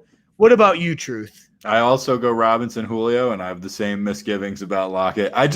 Lockett's pretty inconsistent. Like, he's great sometimes, and then sometimes it's like 6 points. So that's probably what I would do too. And, obviously I would cringe every time Lockett was on the field. All right. Martin Broadhurst. Hey, man, looking for a playoff win. Need to start 2 in PPR. Chark, Rojo, Akers, David Johnson, Sterling Shepard, or Alan Lazard. Thanks. Oof. Interesting crew there. I mean, I'd probably go Akers, right? I think so. I mean, as you talked about, has he taken over the workhorse role? If so, then he's the clear guy. But there's nobody else in this list that's like money. No. I do think Ronald Jones against Minnesota is a good bet to score. I like Ronald Jones this week. And Chark does, as bad as the Jags are. Tennessee's a horrible defense. I would probably go Rojo and Akers, though, is where I'm leaning with this one. Shepard does intrigue me if Daniel Jones is back, which it looks like he's going to be, given how safe he's been, given it's a full PPR. I mean, with his last year and a half with Daniel Jones, he's had 6 catches or more. So I think I'm actually kind of leaning Rojo Shepard. And then, I know because Akers plays Thursday night. It's like, you force him in if he sucks. That blows. Also, you miss out on him and that blows.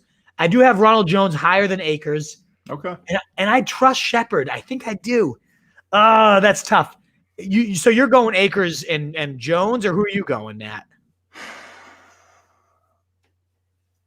I think they're the 2 most solid picks. Yes. I want to be clear. I don't love any of these. Right. Like, I don't hate any of them. I think they all have good paths to, like, they could blow up, but I don't love any of them either. Well, except David Johnson. Yeah, exactly. Right. No, that's not going to be David Johnson. Let's get rid of him. All the other ones you could make a case for. So this is a tough one, Martin. This is a really hard one. Let us know where you're leaning. I think I personally go Rojo Shepard, but Akers is so tempting tomorrow night. Like, he really, really is. I don't know. That's tough. Really fucking tough. Be Backtown.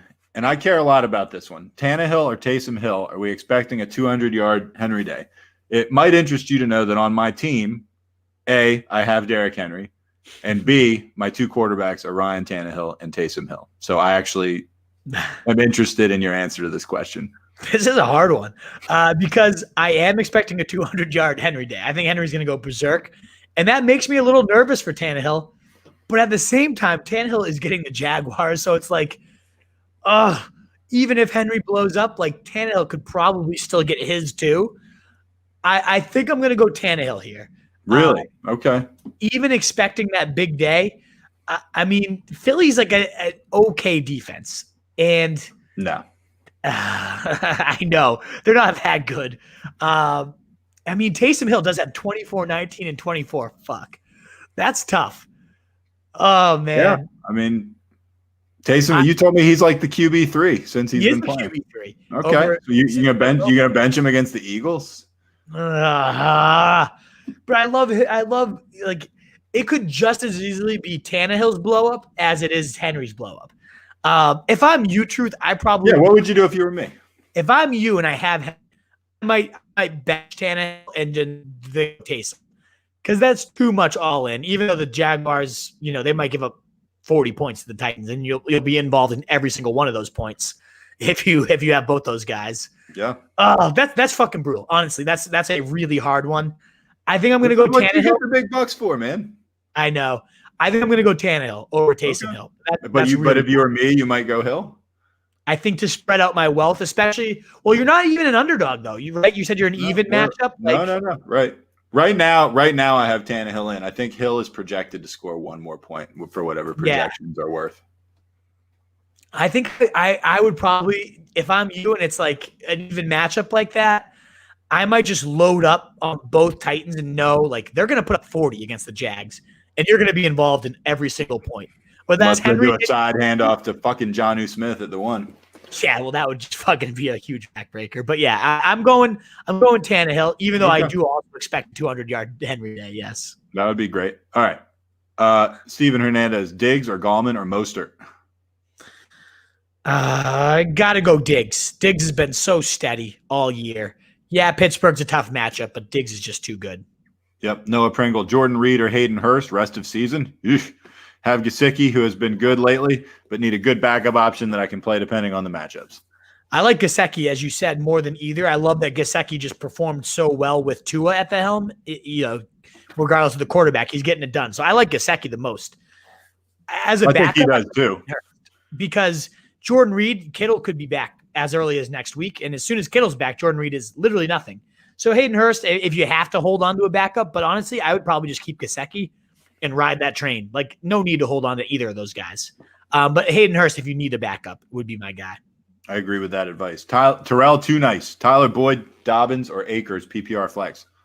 Terrell, you give me the hardest questions every time. I remember last night you ended up winning, by the way, Terrell. I think it was you that had it was Dobbins versus Zeke. He's in the comments a few quotes later, and he'll answer that for you.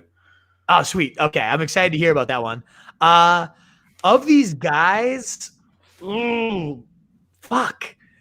They're giving me the brutal question because it's like, this is tough. This is tough because like Dobbins, I should be the one because he's so talented and the matchup's not too bad. But Boyd also gets a cakewalk of a matchup, and Akers is the workhorse. So it's like, fuck, like, oh man, Boyd, since he gets the Dallas Cowboys, giving up the most points to receivers. Big game Ryan Finley at the helm. That's what I'm saying. He's got no quarterback. So, like, it's an issue, yeah. This is all brutal. Like, I love a lot about each of these guys, and I hate a lot about each of these guys, Terrell. Fuck. Gun to my head, I think I go Dobbins, but I don't love it. I just don't love it. Who do you go, Truth? Akers, and I don't love it. Yeah. Good questions, guys. I mean, you guys are fucking pulling me tonight. Damn. All right. We just answered that one a minute ago from Steven. Yeah. Connor, hey, Logan Thomas worth starting. I've been shuffling since Kittle went down. He's been one of the better tight ends in the league. Yeah, Connor. Depends who your other option is, but could he be a starter? Absolutely. San Fran's not the easiest of matchups, but the way he's playing, I don't think it really matters. He's on fire right now. All right, Terrell, too nice. Tanyan or Andrews? I love Andrews this week. Me too. Cleveland give up the most points to tight ends. Like that's the play. I'm also going a lot too. Detroit's not scary, but Andrews is the play. Yep. Then Terrell adds, and I mentioned this before. I started Dobbins last night. I needed 12 to win. He scores on the last possession. I almost cried when he came in third string at the beginning of the game. LOL. Yes, I know, because you was considering going Marquise Brown. He had a touchdown. I think Zeke only Marquise had a decent game.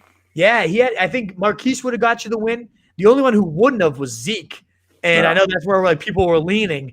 But I said Dobbins, I'm glad you went with it. I'm glad it panned out the last possession of the game. Holy shit. That's why, see, I wish I was in your shoes. I was in the fucking worst part of fantasy. You mean the playoffs? Depressed. But yeah, exactly. Like a barn burner to get into the playoffs. Right. This is when fantasy's the best. When you win on the fucking heels of a play like that, nothing's better. Of course, I'm on the opposite end where nothing's worse than what fucking fantasy is for me right now. Darren Murray, for this week, I need two. I need Cousins or Trubisky, Mayfield. I need two. I'm locking in Cousins. I mean, 303 TDs and 3 straight. Uh-huh. Yeah, Tampa Bay's a tough matchup, but also they're probably kind of. Are they though? Are they that tough a matchup? No, not that scary. And kind of like the Bears, right? I like Cousins a lot this week. And Mayfield was crushed, right? But I think I like Trubisky better. You got the Baltimore matchup for Mayfield. Like that seems like the perfect time for him to shit himself. So I'm going to go Mayfield. I'm going to go Cousins Trubisky here, but that is risky given how good Mayfield looked. Are you buying Mayfield, or what do you think of this one, Truth? No, I'm not buying Mayfield, but I really don't buy Trubisky either. So it's really tough. I agree with you. Cousins is the top of this list. If it were me, God, these are hard. I mean, I would probably go Mayfield over Trubisky just because I'm at the point of my year where I'm like, do I really want to be going all in on Mitch Trubisky? Yeah. I don't know. I mean, I know that's not a great argument, but that's probably where my head's at. It's easy enough to do, though, when your other options, Mayfield, is like, do you really want to ever go all in on Mayfield? Not really. So, yeah, I'm going Cousins Trubisky. Just that Houston matchup is what I'm playing for there. God, you used to suck off Mayfield. Darren Darren Murray. Also need just 2 for the flex spot. Mostert, Beasley, Gaskin, Hollywood, Pittman, PPR. God, people are throwing the heat today. I think Gaskin's like the best option here. PPR, this makes it tough, but I think I'm locking in Gaskin, and like I wish I felt better about Mostert. Like it could be. So I know easy. he's the guy that like could be. Yeah, I like him the best, but I kind of like Beasley. I mean, that last game, really. Did you see what he did last night or 2 nights ago? I mean, yeah, I saw it. 140 and a TD with Brown on the lineup. He's been a target monster, and Pittsburgh's been, we talked about third receivers kill them, but also slot receivers really work Pittsburgh. So that's where Beasley does his damage. I could see a big, especially PPR wise, I could see a nice 9-catch Beasley day. I like Beasley and like Gaskin. I can't believe I'm saying this, but I kind of like Hollywood. Fuck that. I mean, the Browns are such an atrocious passing defense team. So bad. But that's just like Hollywood's so hard to trust ever. That might end up being a big Andrews game. Yeah, I'm thinking it's an Andrews game. I mean, even in like his biggest game of the year, like last week, was like 39 for a touchdown. And like, all right, go with the Wolf on this one. Beasley, Gaskin's where I'm leaning, Darren. All right. Soccerino, Messi or Ronaldo? You got a preference, Wolf? I don't care about that type of football. Football's garbage.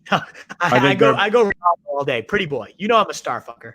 Yeah, you are. It's true. My favorite thing about Ronaldo, these guys are both such badasses, by the way. But my favorite thing about Ronaldo is that he has a son, Cristiano Ronaldo Jr. And you see this sometimes with women where like they have a kid and you're like, we're not sure who the father is. Like no one knows who the mom is. Oh, really? Yeah. That's funny. He just had the kid. Yeah, he was like at some point he was like, yeah, I'm gonna have a kid with you, but like it's my kid and like I'll see you later. And my understanding is like he just has a kid and like it's unknown who the mom is, which is pretty rare for a man. But when you're that rich and powerful, that's I guess that's how he rolls. So good for you, Ronaldo. that is extremely weird and strange. But yeah, wow, you never hear that one. So Ronaldo for double there. Katie Jiggs made the playoffs. Oh, you a beer, Mr. Wolf, for that. Not great flex options with Gibson out. CEH or Parker? Yeah. Or should I try to find someone on the wire? Well, both of those guys are on my lower. Yeah, Katie Jiggs, that's ugly. But yeah, Swish comes out this week in case you're looking for that beer, by the way. I don't know. I'm pretty low on both Parker and CEH. I don't think I could trust CEH at all right now. If we hear he's good and they're going to start him, okay. I would say what's out there in the waiver, though. I'd like to know what might be out there. Todd Johnson, honestly. Like if Gore doesn't play, like, oh, God, it could be bad. But that might be your best option. Bill Jiggs. Does Jonnu have one more stud performance in him or I roll out Disley versus the Jets? Oh, I'm going Jonnu. Like I can't roll out Disley. Hollister might be the more involved pass catcher. I get the Jets matchup. We just saw what Waller did to him. But Jaguars are also a good matchup, and we've seen Jonnu have some big games. So I'm going to go Jonnu there. All right. Fast binder Werner. Win I'm in the playoffs, lose I'm out. All right. I'm out. Win I'm in, lose I'm out. I got Jacobs. I need help. My opponent is strong. Would you trade Hill and Jacobs for Derrick Henry and Robbie Anderson? Y'all can still trade? Wow. Yeah, trade deadlines I thought are dead. But one, you get Henry against the Jags this week, and you're winning, you need it. Like that's the best possible matchup you could ask for, especially if Jacobs sits and you need that W. Yes, I pull that trigger. I like that deal anyways. Like I think even without Anderson, and now you might get Anderson as the target hog. Yes, in that all day fast binder.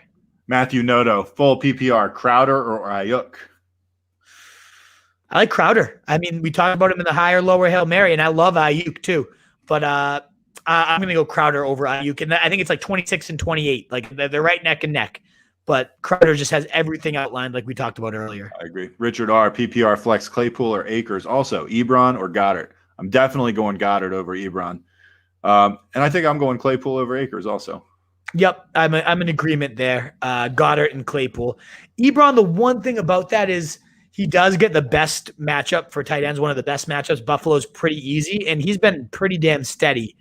So if you don't want to ride that Jalen Hurts experiment, I think you could go Claypool Ebron too. But it's close. It's really close for me. I think I go Claypool Goddard, though, yeah. Bambo, are you guys worried about DK versus the Rams, Week 16 finals in the playoffs? That seems so far away right now, I got to be honest. You can't be asking about that. That's going to give yourself bad fantasy. Yeah, try to win Week 14. Exactly. Win Week 14, then ask us about this Bam when you get to there. Then we'll talk about it for sure. Anthony Acosta, pick 3, Ridley, Jefferson, Keenan, and Diggs. That's some loaded freaking options right there. Yeah, dude. Look at that. I can tell you who I think I would take. Who would you take? I'm going to go Keenan against Atlanta. I mean, there's no doubt about that. Yep. I can't bench Ridley. I love Calvin Ridley. Interesting. And then honestly, I'm probably benching Ridley, just so you know. You're benching Ridley? Probably. I think I'm benching Diggs against Pittsburgh. I think the other two have big days. Maybe.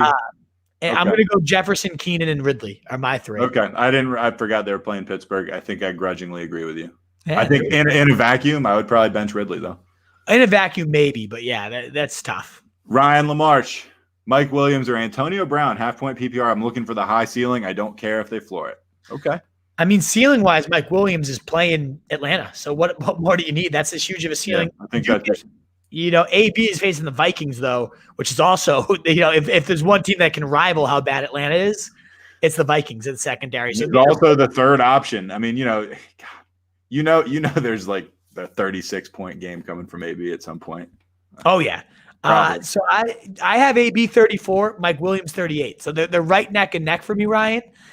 I think pure ceiling-wise, Mike Williams, though, with Eckler now back, I think that Keenan Allen is going to just be inhaling targets. That seems like a 19-catch Keenan Allen day to me. Right. And even though AB is like the third, there's definite games where he might get 15 targets and be the de facto number 1 because the matchup is right.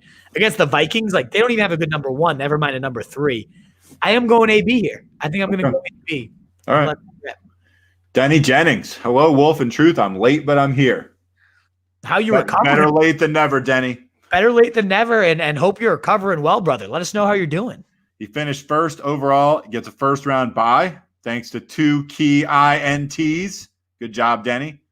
KC, defense, special teams, interception to end the game. Big Ben getting the ball tipped and intercepted. Hell yeah. Denny, you deserve it. Hell yeah. All people that deserve it, big man, Denny Jennings does. So I love it. Good stuff, Denny Jennings. Chill Will says, Week 16, too far, bro. LOL. You're right. Yeah, we totally agree. Yeah. Chill Will, we addressed that. Thank you. Thinking way too far ahead. Then he also wants to know Tanyan or Logan Thomas through the playoffs. I say Tanyan. Thoughts? I agree with you. I agree with Tanyan, too. He's cooking again. And Rodgers is just lights out right now. So, yep, I'm riding Tanyan. I'm going the better offense, the better quarterback. Let's roll. Denny says, thanks to you guys for all the advice this year. Hopefully we bring the ship home. 2 more wins, beer emoji. We could not be pulling for you harder, dude. No, now that I'm out, there's nobody I want to win more than you, Denny Jennings. I know. He's pulling for you more than me, probably, Denny. Probably. I mean, truth, you put in the good work here. I'll root for you, too. But okay. Luckily, me and Denny are not competing directly. Right, exactly. Denny Jennings, we need you to get that title. All right, Steven Hernandez, Panthers or Rams or 49ers this week? I'm assuming we're talking defenses. Yeah, and I mean, all of them have their cases. Kind of like the Rams. See, case, probably the best defense here. I have the Rams 4 and actually have Carolina 3. They're facing Denver, the second most points allowed to defenses, and they've put up 17 and 19 points in back-to-back weeks. If you're looking for a D streamer, I think the Panthers are as good as it gets. I'd probably still roll the Rams because they also get the Jets next week. So it's like, if it's a matter of I have to keep – if you can have 2, then maybe Denver's in a vacuum. Carolina's better. But the Rams get a solid matchup against the Pats and then the Jets next week. So I'm probably rolling the Rams just because I have that week 15. Even though you can't think a week ahead, you got to win this week. I still think they're a good enough matchup this week against New England, Thursday night, short week. But in a vacuum, if you have the ability to have both of them, I roll the Panthers personally. All right. Jeremiah Perkins. Evening, fellas. Need a flex and half PPR this week. Debo, Booker, or Gaskin? Yeah, not Booker. It's Gaskin. Especially now, of course, if all those other guys get, if one or two of those guys are back, Breida, Washington, any of them, then it becomes shitty. It could become a committee. But I love Debo. It's not Booker, like Truth said. It's not Booker. Let's get rid of him. I like Gaskin, though, especially if he's the lone man standing. Just so safe and steady. Danny Jennings, Doug Peterson, hurts Wentz feelings. Crying emoji. Yep. Bring it, Denny. Yes. The pun's all there for Denny. I like it. You can tell he's returning to his old form. Yes. Marco Escobar, worried about McLaurin as well. Would you play Ayuk instead? Ayuk over McLaurin? That's close. I mean, if you're that worried, like go for it. The gut can justify it. Yes. I would probably still go McLaurin, but yeah, I see why you're worried, Marco, as we talked about. I do have McLaurin higher in the rankings, but if you're sick of his shit, Ayuk is justifiable. So I go McLaurin, but if you really want to go Ayuk, will not fight with you. And Joe Will said, Esco, I got the same prob. So hopefully that helped you too, bud.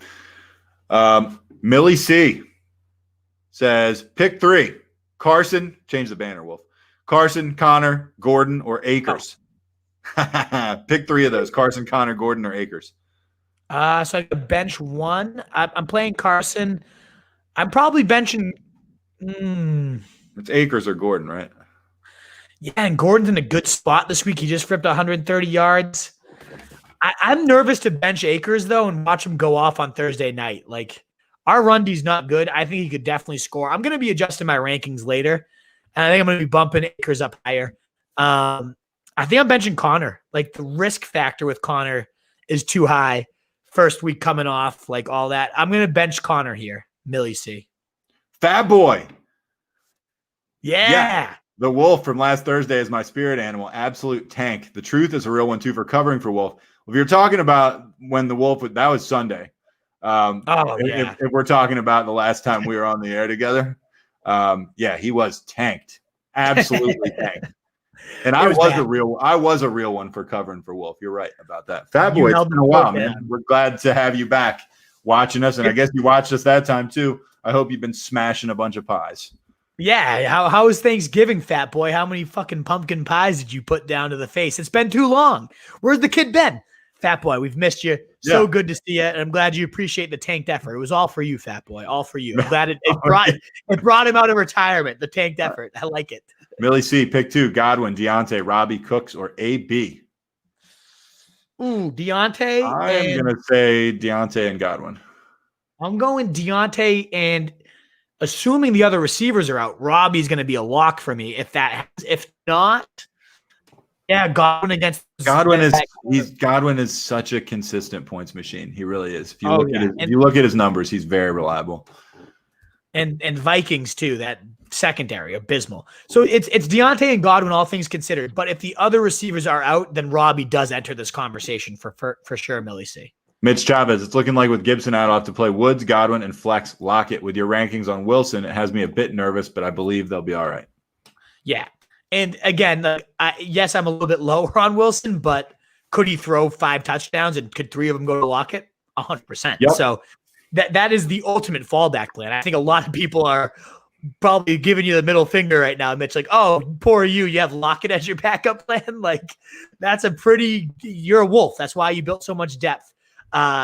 Because you can lose Gibson and still have a Lockett to toss in there. The ultimate flex. Such huge upside. So, no, yeah, I'm a little nervous on Wilson, but, I mean, come on. Against the Jets, Lockett could go crazy. Fat Boy wants to know Russ versus the Jets or Herbert versus Atlanta. All right, let's drive it through the front door. Who are you taking, Wolf? Fuck, Fat Boy. This is bad. This is tough. I think I'm going to go Herbert. Fat Boy, you did it to us again. You going Herbert. Okay. Everybody's going to recommend Russ against the Jets. And again, could he go crazy? Yes, 1,000%. I'm pretty nervous that I made him my lower because his narrative is like Herbert just got beat 45 to fucking nothing. And trust me, Herbert just cost me 2 playoff spots. Could I, if there's one player, you're still going to ride this guy over Russ against the Jets? Really? That's how bad Atlanta is. Didn't Atlanta beat somebody like 43-6 the other week? Like Derek Carr. Herbert's bound back. Derek Carr, like borderline playoff team. Derek Carr.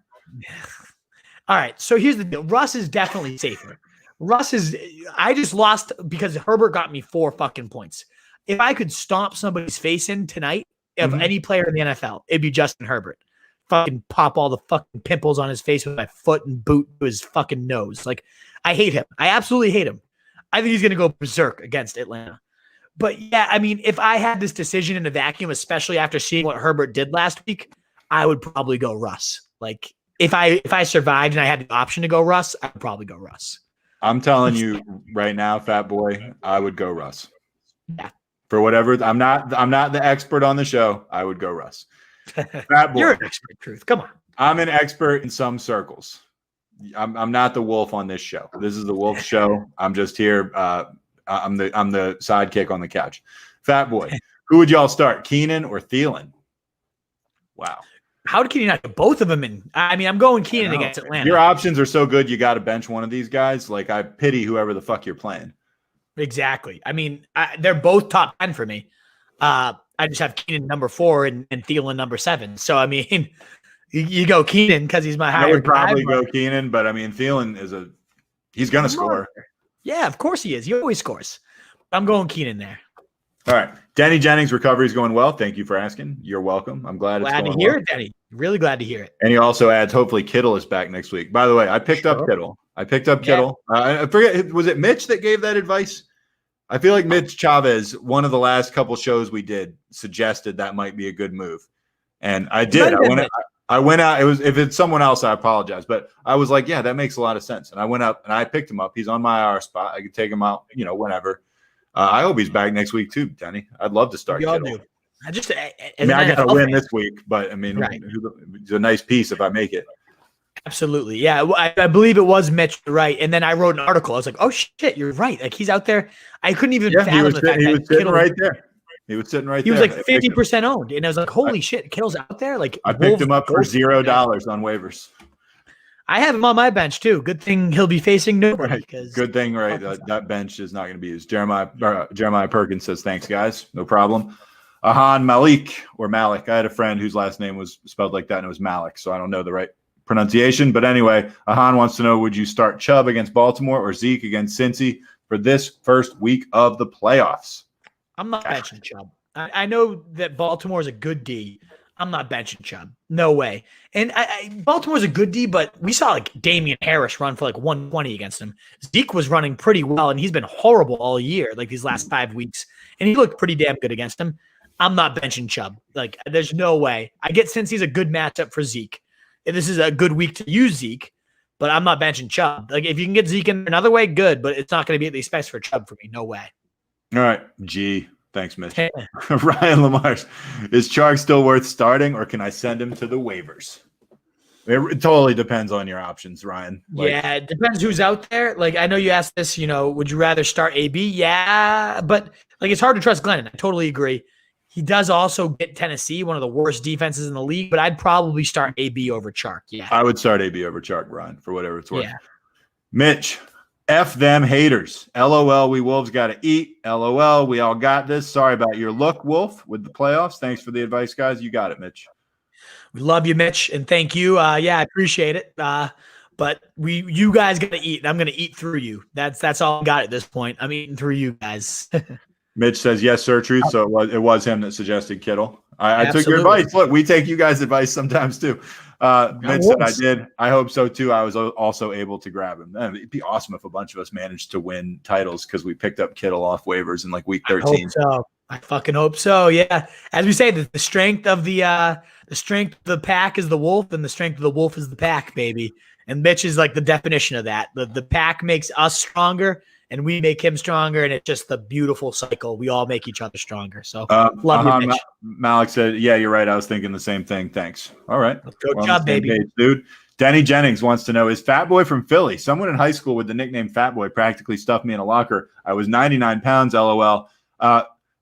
Here's the thing. I think there's a lot of fat boys all over the place. I think Fat Boy is potentially a relatively common nickname. I think a lot of schools probably had fat boys in them.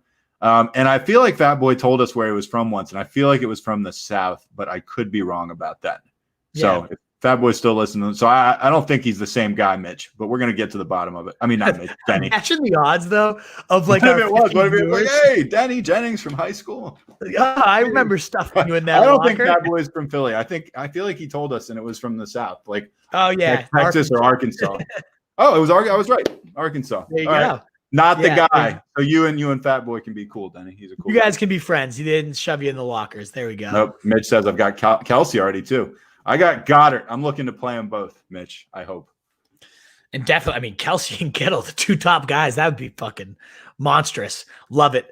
All right, Wolfpack. Well, that winds it down. That's everybody. So, guys, thank you so much.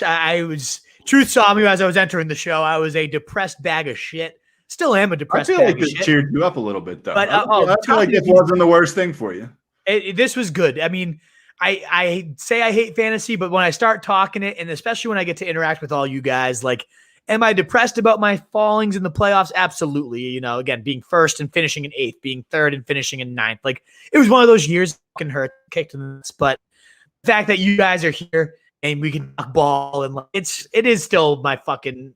I just hate that I'm out because I fucking love it so much that like to not have my own rush every week, it kills. You know, I want my own burn, but it does make me feel good that I still can burn for you guys. And like, hopefully we just get it all done and we bring you guys titles. Cause that's all I fucking care about at this point is hitting Denny Jennings, hitting Fat Boy, hitting Mitch, like all our fucking super fans. You guys are the GOATs. So I leave feeling better than I entered. I'll probably wake up tomorrow feeling horrible again because I'll remember I'm not in the week 14 action, but I'll win $1 million on DraftKings anyways. So it's all good. But Wolfpack, you can find all our rotostreet.com. I'm going to be updating my rankings because a lot of your questions made me reconsider a lot of what I am thinking in my rankings. So thank you for that. I will be back tomorrow and we got Denny Jennings, Fat Boy, a couple beers to Fat Boy. Thank you, Denny Jennings. I hope you enjoy your night too. But I will be back tomorrow, Thursday night football kickoff, right before our Pats game. Given it's a Pats game, it might be one of those. And given that I have no investment in fantasy, might be back to one of those Thursdays. You guys have seen it. You're just gonna enjoy football, right? You're just there. You can finally enjoy football, right? I can just enjoy some pure fantasy-less football and fucking hate my life. But that's like when Will Ferrell in Old School and he's like, "Oh, it's actually going to be a nice little Saturday." Yeah, right. Go down to Home Depot or whatever the fuck he said. That's you right now, dude. You're gonna have a nice little Sunday. Oh, fucking hate my life. But you guys are, again, the only reason why I'm still doing this because I love all of you. So find us at your socials, Instagram, Facebook, Twitter, anywhere, at Roto Street Wolf for me personally.